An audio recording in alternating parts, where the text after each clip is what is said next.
Hemos venido al texto en esta noche, aquí en Mateo capítulo 17, justo después de que el Señor Jesucristo se haya transfigurado delante de tres de sus discípulos, Pedro, Jacobo y Juan. Comienzan a descender de esa montaña alta, desde donde la cima se transfiguró a sus discípulos, comienzan a descender a donde estaba el resto de los discípulos y también una multitud. Y allí es donde se encuentra con una situación inesperada. Pasan del momento de las alturas en comunión con Cristo y en esa gran experiencia espiritual, pero deben llegar al valle o al lugar, a la llanura, donde está la experiencia diaria y cotidiana de la vida. Ahí es donde se encuentra una batalla espiritual. Ahí es donde vemos en el relato de hoy que hay una confrontación entre las fuerzas del mal y las fuerzas del bien. Ahí es donde el Señor Jesucristo va a hacer una incursión en lo que es el dominio del diablo, de Satanás, para capturar o liberar a una persona que ha sido atrapada en las garras y cautiva por las garras del diablo por muchos años.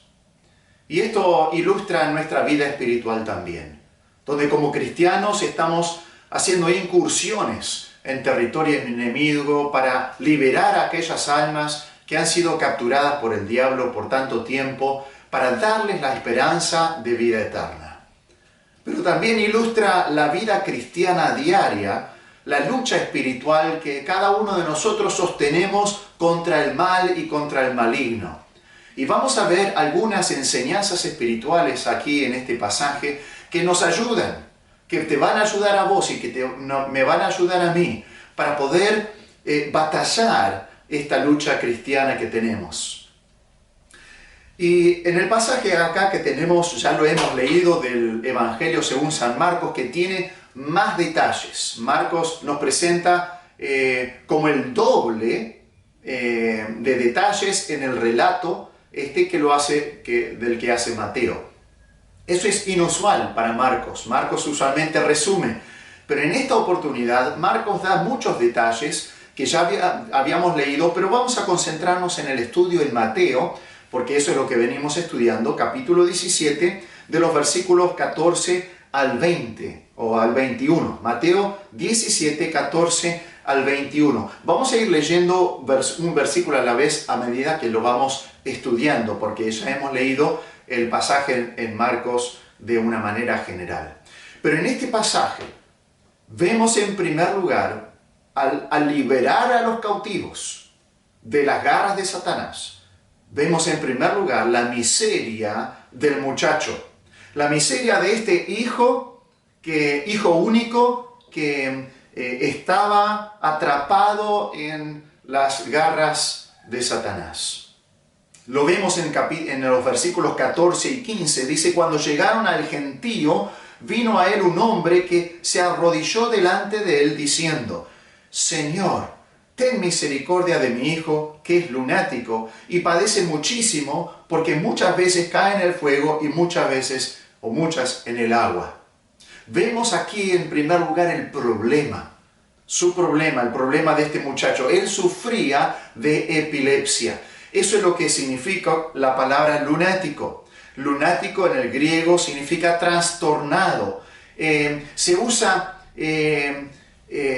Esta palabra se usa en el Nuevo Testamento 2 veces y se refiere se describe como una persona que sufre epilepsia o influida por la luna. Se creía que los síntomas de la epilepsia eran agravadas por la luna. Es más, en la mitología griega, la epilepsia estaba relacionada con las diosas de la luna, Selene y Artemisa, que se suponía, afectaban a los que los ofendían. Y quizás por eso nos quedó la palabra lunático en el castellano. Antiguamente se creía que las convulsiones epilépticas eran causadas por posesiones demoníacas. Eso es lo que se creía. No siempre es el caso. En Mateo 4:24 se distingue a los lunáticos de los poseídos por demonios. O sea, no toda posesión demoníaca causaba convulsiones epilépticas y no toda persona que sufría de epilepsia es porque estaba causada por demonios. Pero obviamente este muchacho sufría de epilepsia por la influencia demoníaca. Ahora, ¿cuáles son las consecuencias de su problema? Lo vemos en el versículo 15, cuando el padre dice: Señor, ten misericordia de mí, de mi hijo, que es lunático y padece muchísimo. Este muchacho sufría resultados desastrosos en relación a su problema. El padre dice: padece muchísimo. No padece solamente, no sufre solamente, sino sufre mucho, y no solamente mucho, sino muchísimo.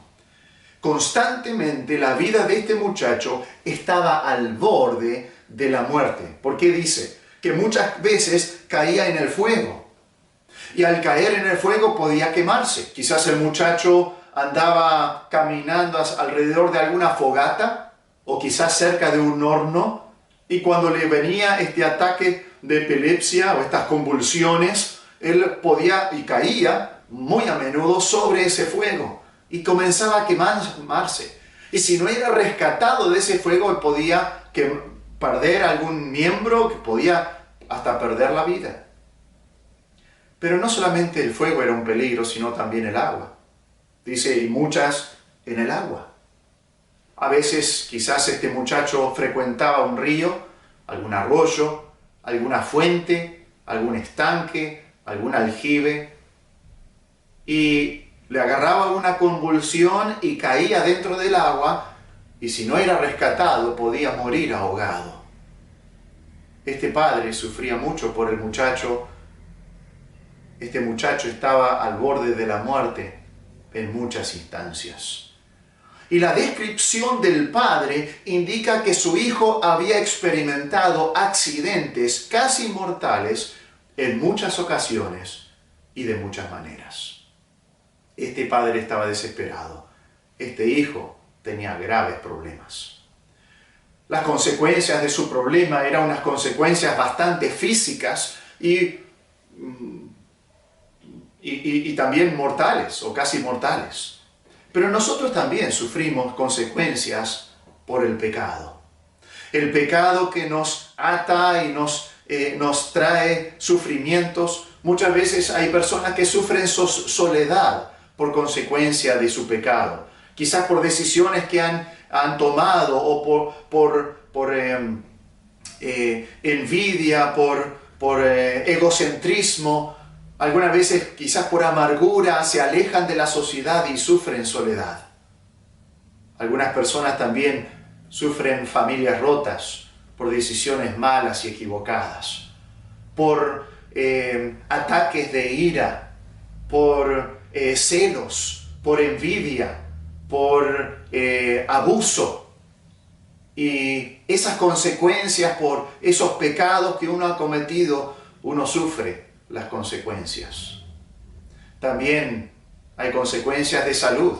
Una persona que ha sido dominada por el alcohol, dominada por los vicios, por los cigarrillos o por las drogas, muchas veces sufre consecuencias de salud, consecuencias desastrosas, que sufre por raíz del pecado. Y esos problemas de salud, en la ansiedad también, con el comer en exceso o úlceras en el estómago o problemas de contracturas o dificultades por esa ansiedad que padece. Y estas consecuencias nos muestran que sin Dios vivimos una vida miserable. Este muchacho vivía una vida miserable y traía miseria también a su padre. Las consecuencias nuestras también de nuestro pecado afectan la vida de nuestras familias, afectan la vida de nuestra iglesia, afectan la vida de nuestros amigos. Pero lo que me gustaría que veamos en este relato es el origen de su problema. No solamente su problema, que eran estas convulsiones, esta epilepsia que sufría, y las consecuencias que sufría, estar al borde de la muerte y todas las situaciones que experimentaba, sino que también cuál era el origen de su problema. Nos dice en el versículo 18, y reprendió Jesús al demonio. Aquí vemos al principio en este relato, no aparece de esa manera, pero Jesús ve a través de esta epilepsia y ve que hay un problema más profundo, que es un problema de una posesión demoníaca. Había un demonio que había ingresado a la vida y al cuerpo de este muchacho, estaba controlando su vida y causaba que este muchacho experimente estas convulsiones y estos ataques epilépticos. Él sufría de posesión demoníaca. Ahora, ojo, no toda epilepsia viene por posesión demoníaca. Hoy día hay muchas personas que sufren de epilepsia y no son endemoniadas. Pero en el caso de este muchacho era así. O sea, él tenía un problema, pero tenía un problema más profundo que la epilepsia. Y era esta posesión demoníaca. Lucas 9:17 nos dice que el padre le dijo que tiene un espíritu mudo. Él reconoció que tenía un espíritu inmundo que lo poseía y que le causaba estas cosas. Ahora, este espíritu está colocado así como un espíritu mudo. En vez de dar voces en los montes y en los sepulcros como el endemoniado gadareno, este demonio hacía que el muchacho permanezca mudo durante su ataque, o quizás durante toda su vida, no estamos seguros. Pero aparentemente este espíritu malo causaba que este muchacho permanezca mudo durante un tiempo y no podía hablar. Lucas nos dice que el padre describe que de repente da voces. O sea que inesperadamente, algunas veces el demonio o el muchacho gritaba cuando tenía estos ataques. Y sin predecirlo, sin esperarlo, de repente daba una voz, un grito y se convulsionaba. Y es posible que el muchacho era mudo la mayoría del tiempo, pero que gritaba cuando experimentaba estos ataques o justo anteriormente a estos ataques producidos por el demonio. No se nos indica en este pasaje por qué este muchacho fue poseído por un demonio. ¿Cuál era el origen inicial de la posesión demoníaca? Pero en general las posesiones demoníacas suceden cuando una persona ha abierto su vida a la influencia satánica. El ocultismo, la magia, las pociones mágicas, el vudú, el curanderismo, el umbandismo, los juegos ocultos como el Ouija o la botella, la comunicación con los espíritus, la adivinación, son todas actividades que abren las puertas a la influencia personal de Satanás en sus vidas. No significa que toda persona que se ha inmiscuido en estas cosas, automáticamente es satánico o ha sido poseído por un demonio. Pero abre la vida a esa influencia.